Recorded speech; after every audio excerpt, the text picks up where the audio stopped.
સુજલામ સુફલામ કેનાલમાં પાણી છોડવાની માંગ સાથે રાહ ગામે ખેડૂતોનો અનોખો સત્યાગ્રહ. સુકાતા પાકોને નવજીવન આપવા કુકડા કેનાલમાં યોજાયો હવન યજ્ઞ. ઉગ્ર આંદોલનની રણશીંગુ ફૂંકાયો. ડીસામાં પોલીસના 13 તુજકો અર્પણ અભિયાન હેઠળ ખોવાયેલા લાખોના મુદ્દામાલની સહી સલામત વાપસી.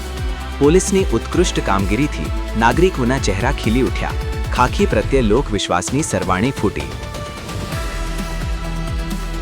ડીસાના આસેડા ગામે વીજ ડીપી પર ઉગી નીકળેલા ઝાડી ઝાંખરા અને વેલોથી ચોમાસામાં મોટો અકસ્માત સર્જાવાનો ભય. વીજ તંત્રની ઘોર બેદરકારીથી ગ્રામજનોમાં ભારે આક્રોશ. દુર્ઘટના ઘટે તે પહેલા સફાઈ હાથ ધરવા લોક માંગ ઉઠી.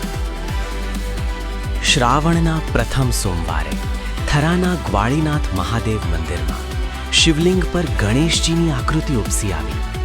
અલૌકિક દ્રશ્યથી મંત્રમુગ્ધ બનેલા શિવભક્તોમાં આસ્થાનો અદ્ભુત મહાસાગર ઉમટ્યો.